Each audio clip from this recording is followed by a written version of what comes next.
जय संविधान, जय भीम, महात्मा गांधी की जय, गोडसे मुर्दाबाद।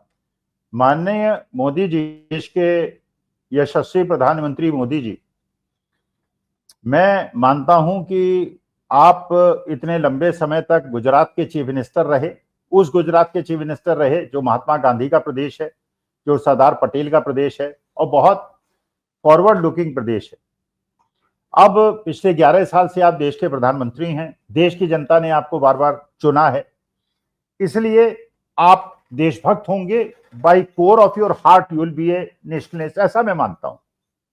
आपकी नीतियों से मैं सहमत हूं ना हूं, लेकिन आपकी राष्ट्रभक्ति में मुझे कोई शक नहीं।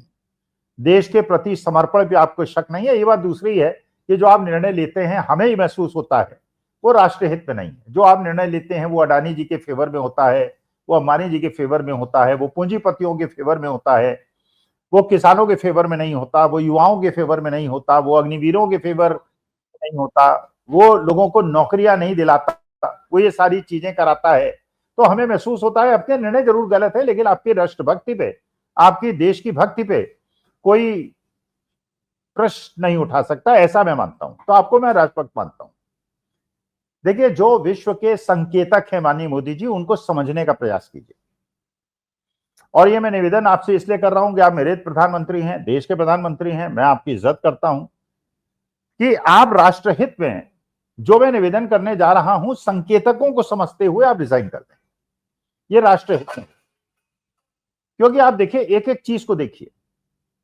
जिस प्रकार से आपने किया या आपके विदेश मंत्रालय ने आपसे कराया, जैसे विदेश नीति में एक बहुत बड़ा घपला आपने कर दिया, एक बहुत बड़ी गलती कर दी जो विश्व में आज तक किसी नेता ने नहीं की होगी, कि किसी विदेशी चुनाव के अंदर आपने जाके एक व्यक्ति की कन्विंसिंग कर दी और दूसरे के विरोध में काम कर दिया।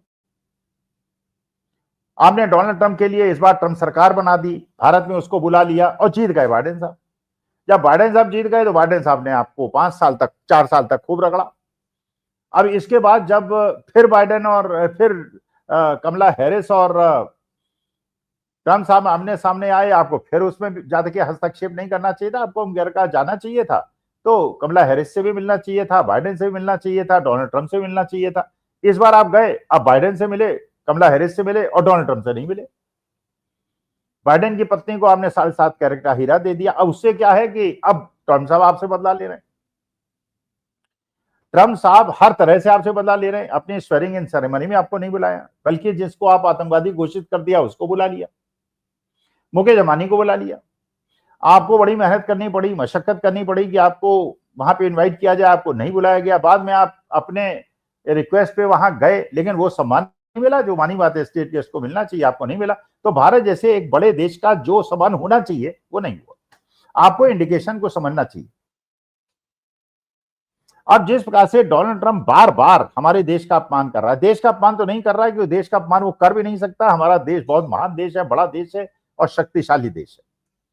लेकिन जैसे वहां पे अवैध निवासियों को उन्होंने निकाला, भारत के लोगों को बेड़ियां डाल के, हाथ पैर में बेड़ियां जकड़ के उनको आर्मी के प्लेन्स में भेजा, उनको इज्जत नहीं दी, उनको जिस प्रकार से प्रताड़ित किया और विश्व को दिखाया, उनकी वीडियो बनाई, भारत का अपमान किया। आपने कोई प्रतिरोध नहीं किया, प्रतिवाद नहीं किया। उसके बाद उसने विश्व की बड़ी बड़ी इंडस्ट्रीज को चेतावनी देनी शुरू कर दी कि भारत के अंदर इंडस्ट्री लगाओगे तो मैं टैरिफ लगा दूंगा। पहले उसने एप्पल के सीईओ को, टिम कुक को कहा कि भारतवर्ष के अंदर से अपनी इंडस्ट्रियल यूनिट, मैन्युफैक्चरिंग यूनिट हटाओ और अमेरिका के अंदर लाओ। अगर भारतवर्ष के अंदर लगाओगे तो हम 25% का टैक्स टैरिफ लगा देंगे। फिर उसके बाद यही चेतावनी उसने सैमसंग को दे दी। इसका माने पूरे विश्व को उसने मैसेज दे दिया कि भारतवर्ष के अंदर अगर तुम इंडस्ट्री लगाओगे तो भारतवर्ष से आने वाली चीजों पे हम टैरिफ बढ़ा देंगे। इसका मतलब यह है कि वो भारत का इंडस्ट्रियलाइजेशन नहीं चाहता। जो नेचुरल यह है कि भारत एक महत्वपूर्ण इस सब कॉन्टिनेंट के अंदर अपना स्थान रखता है और अमेरिका के हित में है कि भारत मजबूत हो। और चाइना से इंडस्ट्री आने के लिए भी तैयार थी भारतवर्ष के अंदर, Taiwan, Vietnam, north south Korea, Bharat, यही उनके पास विकल्प थे। लेकिन अगर वो रुख देख रहे हैं डोनाल्ड ट्रंप का, जो कि बहुत विश्व के बड़े एरिया से इंपोर्ट करता है, अगर वो भारत में बनी हुई चीजों का इंपोर्ट पे टैरिफ लगा देगा तो कोई भी विदेशी निवेशक भारतवर्ष के अंदर नहीं आएगा। वो ताइवान चला जाएगा, वो वियतनाम चला जाएगा, वो साउथ कोरिया चला जाएगा। तो चाइना का लॉस तो होगा लेकिन भारतवर्ष का बेनिफिट नहीं होगा। और उसकी वजह से, क्योंकि डोनाल्ड ट्रंप ने इस बात ठान ली है कि मोदी जी आपसे वो अपना गुस्सा निकाल रहा है। अब जैसे ऑपरेशन सिंदूर हुआ, ऑपरेशन सिंदूर मानी बात है कि हम तो आपकी बात पे विश्वास करेंगे, विदेश जो अपनी मंत्रालय है उसकी बात पे विश्वास करेंगे। उन्होंने कहा विदेश मंत्रालय ने कि साहब डीजीएमओ का फोन आया, डीजीएमओ ने स्वीकार किया और हमने युद्ध विराम कर लिया। जबकि डीजीएमओ लेवल पे निर्णय नहीं होते, प्राइम मिनिस्टर प्रेसिडेंट लेवल पे होते हैं, कैबिनेट लेवल पे होते हैं। लेकिन चलिए हमने मान लिया। अब डोनाल्ड ट्रंप लगातार बारंबार ये अनाउंस कर रहा है कि युद्ध विराम तो उसने कराया है और ट्रेड की टर्म्स पे कराया। साउथ अफ्रीका के प्रेसिडेंट के सामने भी कह दिया, हर जगह वो कहता फिर रहा है। इसका मतलब आप उसका प्रतिवाद भी नहीं कर रहे, आप उसको बोल भी नहीं रहे, आप उसको कह भी नहीं रहे कि डोनाल्ड ट्रंप झूठ बोल रहे हैं। तो महाराज इस प्रकार से भारत जैसे मजबूत राष्ट्र, जब आपको याद है 1971 में जब इंदिरा जी से कहा था निक्सन ने कि वी वांट दिस, तो इंदिरा जी ने उन्हीं के सामने प्रत्यक्ष आमने सामने कहा था we treat you as a friend, we don't treat you as a master. तो we are a great nation, we will take an own decision. और 1971 में उन्होंने रूस की सहायता से, रूस की मदद से पहले ही समझौता कर लिया था और अमेरिका को कोई एडवेंचर करने का मौका नहीं दिया था। ये है भारत की शक्ति और भारत की मजबूती। अब हमको ये नहीं मोदी जी समझ में आ रहा है कि आपके जयशंकर साहब क्या कर रहे हैं। आपके जयशंकर साहब एक जो आईएफएस अफसर रहे हैं, अमेरिका के एम्बेसडर रहे हैं, उन्हें पता है कि एक शब्द की कितनी कीमत होती है। वो अपने स्टेटमेंट के अंदर प्रेस के सामने कह रहे हैं prior to the attack we informed Pakistan. अच्छा, उसके बाद फिर डीजीएमओ से कहलवा रहे हैं कि नहीं हमने पहले नहीं बताया था, बाद में बताया था। विदेश सचिव से कहलवा रहे हैं कि बाद में बताया था, पहले नहीं बताया था।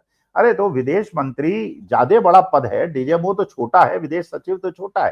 तो हम विदेश मंत्री की बात का इतना ज्यादा कंट्रडिक्शन, विदेश मंत्री कुछ कह रहे हैं, विदेश सचिव कुछ कह रहे हैं, डीजीएमओ कुछ कह रहे हैं, डोनाल्ड ट्रंप कुछ कह रहे हैं। तो यही नहीं पता चल रहा है कि क्या हो रहा है देश के अंदर।